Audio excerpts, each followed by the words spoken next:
All right. Well, welcome to the Private Practice Elevation Podcast, Carla. How are you doing today?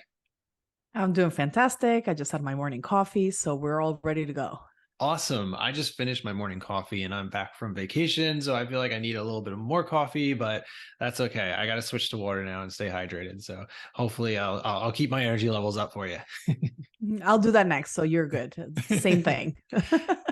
Awesome. Well, before we kind of get into what we're talking about today, which will be ROI, return on investment for marketing for your private practice, I think it's a great topic. But before we get there, let's just start with you.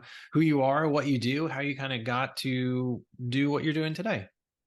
Yeah. So, hi, everyone. I'm Carla Titus. I'm the founder and CEO of Wealth and Worth Within. We're a fractional CFO firm providing consulting and advisory services to growing businesses and group practices, especially in the mental health space. We got started with a finance undergrad. I always knew I wanted to be in business, but I did not really love accounting. My mom is an accountant, so it's like, I'm not going to be that. But, we got a lot of lessons taught growing up about money and numbers and finances in general. And so it felt really natural for me to go into some branch of business, and finance seemed to be a really good idea because I was good with numbers.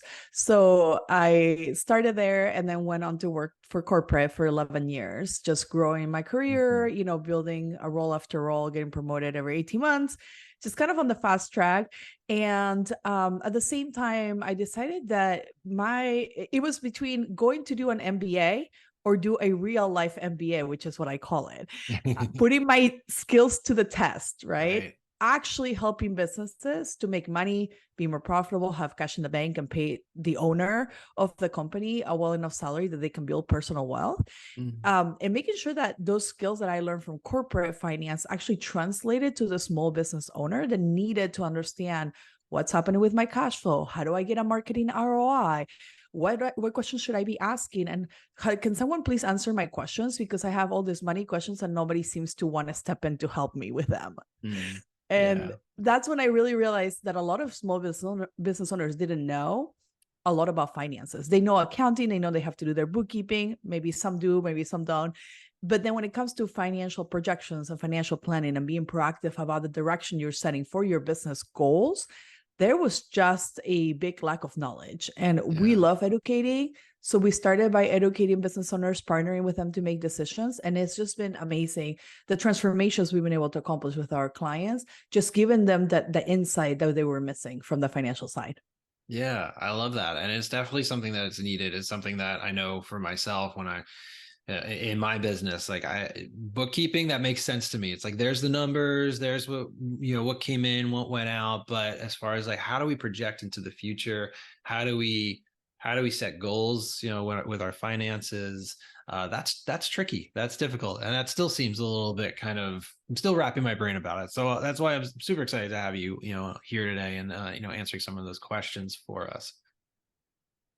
Yeah. And I think it's the aspect of business that nobody got into business for, but it's the thing that touches everything in your business. If you think about any aspect of your business, everything touches money because Mhm. it's either going to be time you save or it's going to be actual dollars you're paying out the door. And at Right. first, when we were just starting business, we have a lot of time and not a lot of money. So we tried to do things for quote unquote free. Right. We're like, oh, I'll just do that for free. I'll just Google it. I'll just YouTube it. And then there gets to a point where you just can no longer afford to do that because your Right. time is so valuable delivering to your clients, your patients, whoever you're serving, that it's better spent doing those activities and growing the business, doing the business development, than it is calendar things in or answering to Yeah. emails. And that's where you decide to outsource and delegate out, and you use your dollars now that you're earning to get your time back. And so Right. there's this spectrum, that we go through as business owners, where I think your time becomes more valuable, and then you start to acknowledge that. And that's when you start to bring in help and the experts as well to help you fast track your way to avoid mistakes, to de-risk areas, and to also answer the questions with their experience and expertise from what they've done with other businesses that is working. Yeah, that's a super good point because sometimes I think when we start businesses and we're in those building stages, we can feel like we need to know these things, and there's definitely that process of learning, like, oh crap, I need to learn more about taxes. Oh crap, I need to learn how to project into the future. Oh, I need to learn how to build a team, and that's part of the process. And I know for myself, I kind of have to give myself grace, like constantly as a business owner, like, oh, I don't know how to do that yet because I just don't have the experience that yet, but I'm building that. So I really appreciate that point. It's a great point. Yeah, I think a lot of times, like I said, business owners did not get into business to handle the bookkeeping, the accounting, the finance side of it, but it's what Yeah. will get them out of business the fastest. Running out of cash will get you out of business if you can't make payroll.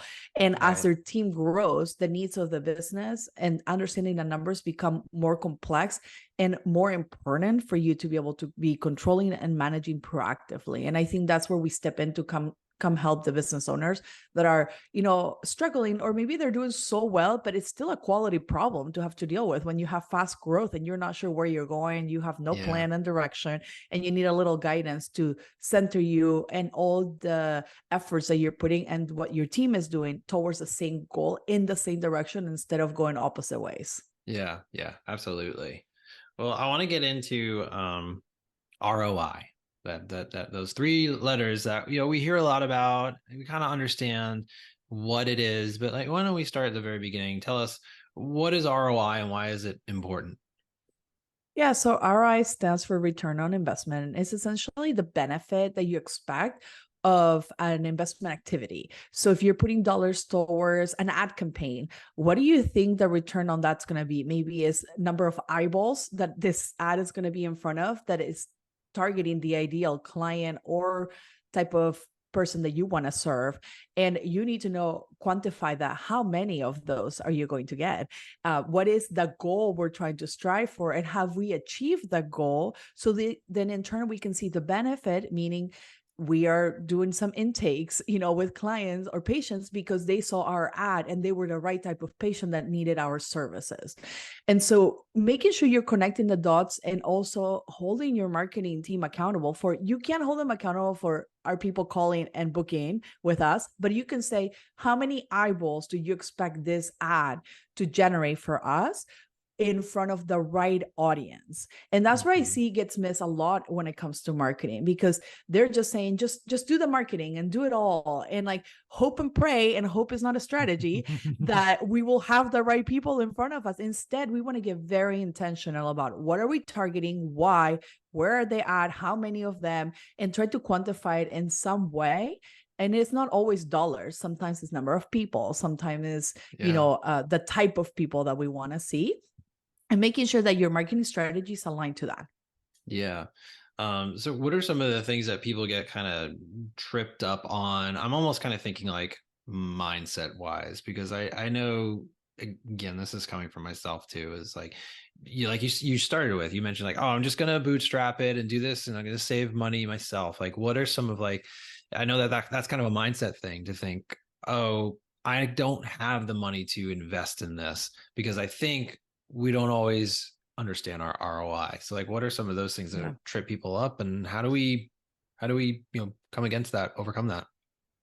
So where I think people get really tripped up on the mindset side is because they haven't done the preparation work. And we try to skip over that step, which then puts us in a really financial situation where we're struggling. And we're like, if this one strategy doesn't work, I'm out of business.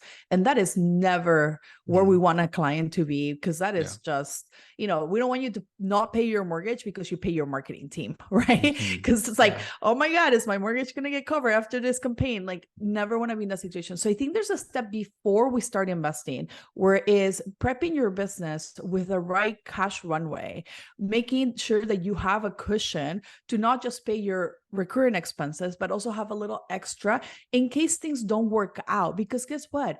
Marketing strategies and just overall strategies take time to work. Even if Mhm. they're that good, they're not just going to happen overnight and tomorrow your business is going to explode. Maybe that happens rarely to a few people that are Mhm. fortunate, but normally it takes a few months to see things start to move in the right direction and see if the campaigns and the initiatives you took for the marketing side are actually working to yield the results you're expecting.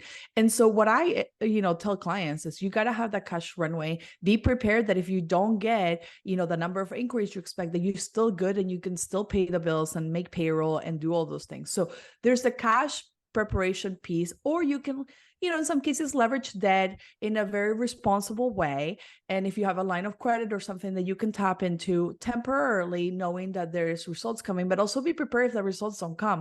What is your plan to pay that back? Right. Because we can't rely on what we don't know yet, right? But we can set some expectations and goals. And then when you are investing in a marketing strategies, the two things I tell clients: you need to have discipline and you need to be consistent. And that applies for everything we do in business, period, especially around your marketing, because you can't just show up once and expect for everything to work out. You got to keep showing up and showing up and showing up. And that's where your marketing team comes in to help you be consistent. Something that we, as my firm was growing, had to learn was that I couldn't just rely on myself to make this consistency happen, because if it was up to me, I would post once a month, right? If that, if I remember to. And so I hire a team that saves me from having to think about it. We plan a month in advance. Again, this proactive planning piece, right? And things are consistently showing up with my voice, with the way that I want to present myself, in collaboration with the team, but I'm not responsible for the execution of it. I'm just responsible to be the talent, which I love to be, and it's totally fine. But then it's their responsibility to make sure things are showing up consistently every week, and we batch it so that we don't have to do it every single day, because we don't have time for that. And that has taken the guesswork out of it, and it instills the discipline and the consistency that I need to be able to make my marketing strategies really work. And so when it comes to mindset, I think, just coming back to that point, you need to get out of your own way, but first prepare from a cash perspective, and then go outsource to the right people to support you. Yeah, I love that. That's really lots of sound advice right there. And I know I always kind of, it's just my phrase. I know for myself. I say that all the time. I know for myself. For myself, I'm definitely on that side of like, let me have some cash cushion there, and that can take time to kind of build up. And there's certain things that we're starting to invest in sponsorships, private practice elevation, just to get seen more, by therapists. But for me, I like to have that reserve, so working on saving up. And I know for some people that can be kind of tricky. And I think people can do even just save like 2%, whatever it is, 5% each month, to kind of have something in reserve, knowing that goal is coming. You're going to invest it into marketing that could then help project you forward. So yeah, I'm totally on board with that. Just, I'm very conservative when it comes to investments. So that's kind of my style for sure. Have those cash reserves. Yeah, when it comes to ROI, we got to be very conscious and mindful of what is our investment total. And I think that a lot of times we just go at it thinking, it's okay, I'll just do this for a year, or I'll do this for, I don't know how long, but I'll just get started. And then you run out of fuel because the strategy is not working, but you haven't measured whether or not the strategy is actually working. So you just keep throwing money at the problem, thinking one day it'll work out, one day it will work out. And what we need to do is we need to sit down and ask, after we have some data, review the data and see and say, is this actually working? Is this moving the needle? Have we seen any results come from this strategy? And make sure that you pivot or you adjust as needed to make sure you are getting the results you expect. But I think where a lot of people go wrong is just like throwing the money at it and like, again, hoping it will work out, instead of saying, how many eyeballs, like what did we see change? Did we have an uptake in revenue? Is there a connection to the things that we're doing? That we see more intakes come in because of this one strategy we're implementing? And if the answer is no, then you need to ask the question, why not? And work with your marketing team to adjust what's happening, what's working, what's not working, and look for opportunities to make that strategy work, or scratch it and do something else. Yeah, absolutely. And I love what you're saying about data. Like, data is so important when it comes to marketing, that I think some people forget about that. So for us at Private Practice Elevation, when we start talking to someone about redesigning a website, we want to know, okay, how many visitors are coming to the website right now? How many people are reaching out every week via the website to contact you for, free consultation, or they're interested in your services? And then where do you want that to be in a year's time, to kind of set those goals, but also get that baseline of where are we at now, where are we heading. And then it's always fun for me when we get to check in after a website's been launched. We do like a 90-day check-in to see like, are we heading in that direction?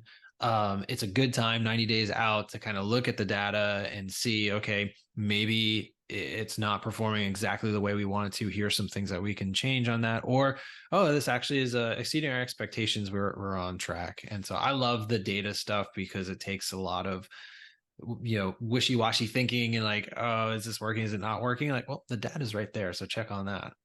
Yeah. And you said is really key is walk backwards from the goal. And that is what we do in financial planning, right? Is we set the goal and then we say, what are the 10 action steps we need to take to get to that goal and make sure are we on track or off track and adjusting as needed.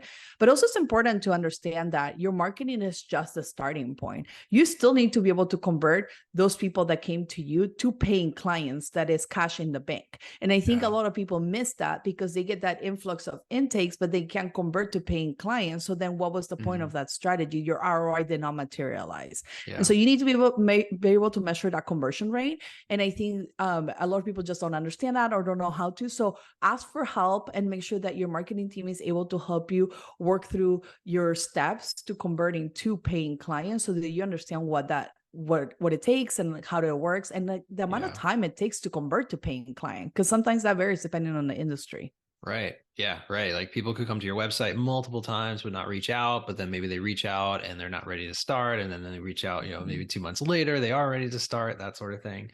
But Exactly. what you just said reminded me of, when we're talking about conversion rates.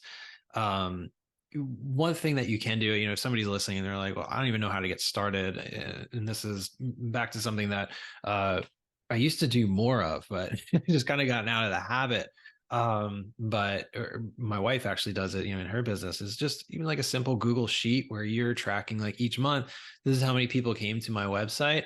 This is how many inquiries I got. What's the conversion between those two? And then this is the number of inquiries I got. Well, these are the number of clients that I secured. And so what's the conversion between those two?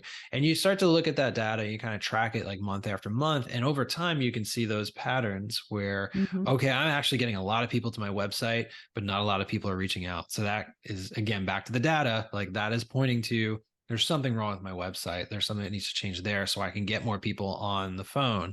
Or, say you just kind of follow it forward. I'm getting a lot of people on the phone, but I'm not converting a lot. Like, well, Exactly. what is it with the way I do consultations? Like, is there a better way that I can, phrase things? And it helps you kind of dig down into where the disconnect is so that you can kind of really optimize all those conversions.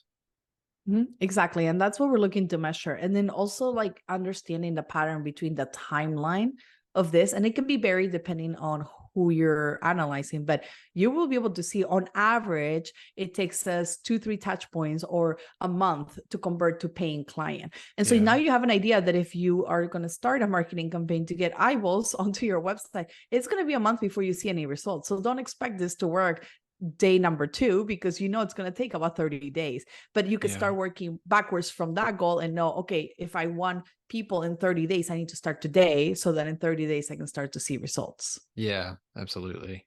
So I know that we're kind of getting really like detailed now, which is fun for me and I love it. But I'm just wondering if there's anyone listening who's wondering like, how do I track this? Are there any other tips that you have for folks for tracking ROI as they're maybe thinking about? I mean, we could use like thinking about redesigning my website. So that's an investment of maybe $5,000. How do I get started to get this data collected and track it going forward? What you said was critical, right? You need a baseline to start with. So you need to measure what it is today before you make any changes, because you won't be able to compare if you have not figured out what is your starting point, regardless of what strategy you're using in your marketing. You need to know, where are we at today? And I know some people get really tripped up with this one because they're like, well, it doesn't look so good. I don't like it. I don't want to see it. Don't tell me. Like, if I don't see it, it's not real. Right. And Right. that's where we need to just to put the emotion aside for a minute. And I know it's hard sometimes to see the numbers that maybe are not as good or as fun yet. But the goal is that we want to make those numbers better. And we won't know if they're better if we don't know where we're starting from. And so I want you to start by tracking today. And then after you implement the strategies and after you do the work, go check 30 days later, 60 days later, 90 days later, and hold your marketing team accountable to help you understand what actually happened, what changed, how do we improve? Is it a 20% increase in intakes? Is it a 10% on conversion, to paying client where before it was 2%? What are the improvement metrics and the KPIs, key performance indicators, that we are going to be checking to see how did we improve? And that's where the ROI conversation starts to get very interesting, because either you did or you didn't. The numbers don't lie, and it's very clear. Did you move the needle with that marketing strategy? Yes or no? And if it's a no, then you need to ask why and what could we change to improve it? And if it's a yes, should we do double of that? Right. So we're always talking to clients about, should we invest, double the marketing budget? If something is working really well, let's do more of it. Why try to reinvent the wheel? I see so many business owners try one strategy that worked and then they leave it behind and never touch it again. And I'm like, who wants to work that hard? Like, I don't. So I just go ahead and do the same thing again. And maybe 10x that, right? It doesn't even have to be double. It could be like 10 times as more of it. And make sure that you're obviously allocating the funds. This is where the financial planning comes in, right? Allocate the funds, make sure you know your timeline. Also understand that when marketing strategies work really good and the ROI is great, you need to have the capacity to actually service that type of influx. And I think people miss that connection so much. They're like, I opened the floodgates and now I don't have enough therapists to see all the patients that just came in. Now I have to open a wait list, which is a quality problem. We love those problems. We can solve those.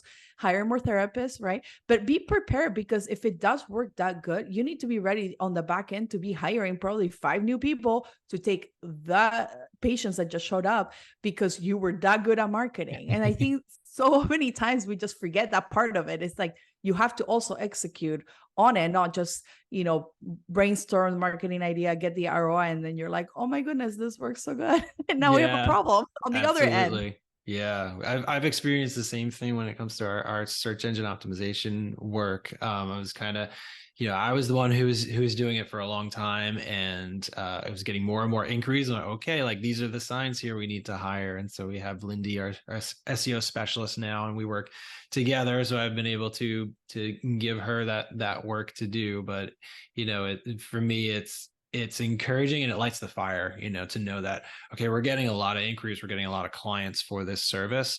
I need to find somebody, because at the end of the day, they're not getting the quality service that I want to provide if I can't spend the time that they deserve, so that was why it was really important for us to bring on somebody like that. And so, that's kind of something to kind of keep your eyes open. That could certainly happen. And I hope it does happen for everybody listening, that the floodgates open, but let that light a fire. Like, how do I now serve these folks that are coming in? And that's where our services really come into play, where we are thinking about those things proactively and tying the increase in revenue or the increase in intakes to converted clients to capacity of the business, and managing that capacity to know, hey, once we get to this level of 70% there, you need to be hiring therapist number 10 or number 20, because we know we won't be able to service past that. And if your marketing is that good, we need to be ready with a hiring plan that aligns with the timing on when this marketing plan is going live, so that you're not caught by surprise and then scrambling trying to hire 5 people at the same time, which is, again, not a problem. We can do that, but we don't want to be reactive in our businesses. And I see this a lot with business owners. They haven't thought through it. They invested the marketing dollars and forgot that, oops, that could work. And now we have capacity issues. Instead, we plan out all that ahead of time, do the scenarios of what if it goes well? What if it doesn't go well? What happens if the floodgates open? And we are ready. And we say, at this point in time, when the marketing strategy is working, we are ready to hire 2 new people. Let's go. And we are already prepared, both mentally and ready to take action and just execute the plan that we had already talked about, knowing that we can afford having the cash runway to pay that payroll that we're bringing on, and knowing that we have the leads ready to be taken on by this new couple therapists you're going to hire. Again, nothing happens by accident. It's very intentional, and we've proactively planned that out so that you're not having to do the guesswork. Yeah, I love that. I love that you just being proactive, and it takes a lot of the fear and the stress out of it, because hey, this marketing is working and I'm seeing that increase that we were hoping for. So now I can take on someone new, and you can kind of complete the cycles and keep moving forward. I love it. Yeah. And then remember, like your cycles for either, if you're private pay, maybe not so much because you get paid right away, but for insurance bill, practices, you do have another 60, 90 days before you see your cash in the bank. So being able to afford the upfront costs while you wait to get reimbursed from insurance and being able to follow up with claims and such could also put a lot of financial stress in your business. So knowing that ahead of time and preparing for that financially is going to help you ease the road to growth and scale, and make sure that you're still staying profitable while you're bringing on additional costs and waiting for those payments. Yeah. Well, I know we got to kind of wrap up our conversation, but I'm curious, kind of going back to where we started, you mentioned about, projecting forward, and we've been kind of touching on that a little bit. So what are some of the ways that therapists can understand, looking out, projecting into, next quarter, next year, where they think they're going to be? Do you have any tips on that?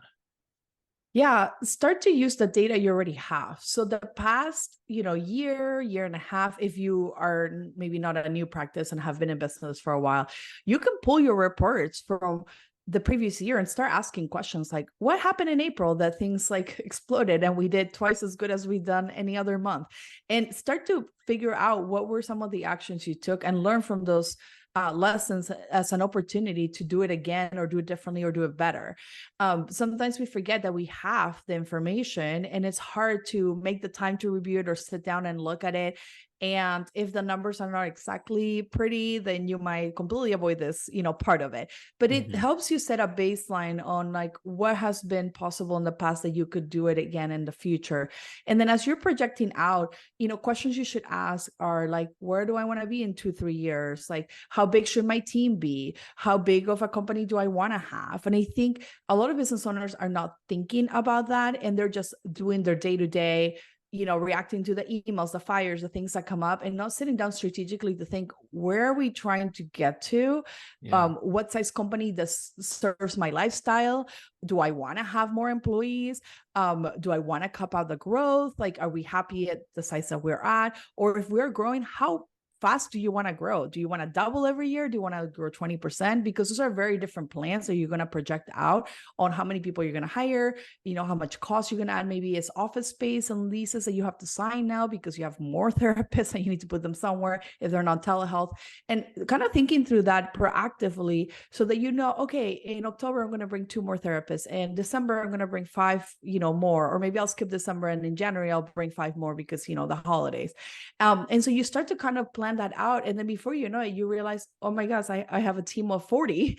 And do I want to have a team of 40? Or did that just happen by accident? Again, being very intentional on what is it that you want. And then you use that as a way to inform the actions you're going to take between now and that period of time that you forecasted, and revisit that plan. Are we on track or off track? Did we hire the 2? Did we hire the 5? Oh no, we're behind. Why are we behind? Maybe we didn't get the amount of inquiries we expect. So maybe we need to go back and invest more on marketing. Again, it all interconnects. And the more proactively you can think ahead on the future, the better your financial plan will be.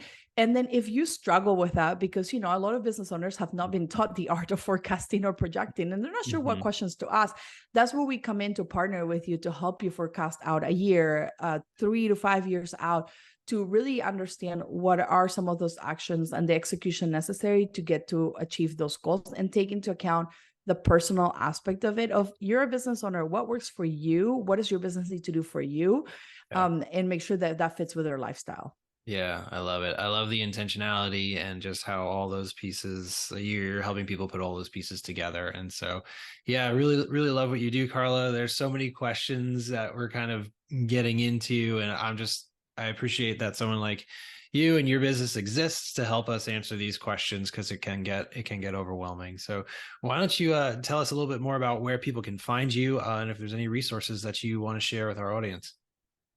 Yeah, so you can find us at wealthworthwithin.com. That's our website.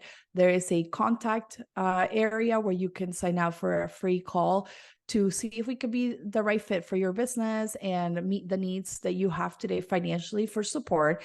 If you're not ready to be a client, which some people just looking for some resources, we have a monthly newsletter that we send out with free resources, all the education that you need about business finances. We want you to know and empower you to take control of your finances. So make sure to sign up for that. Check us out on social media at Wealth Worth Within.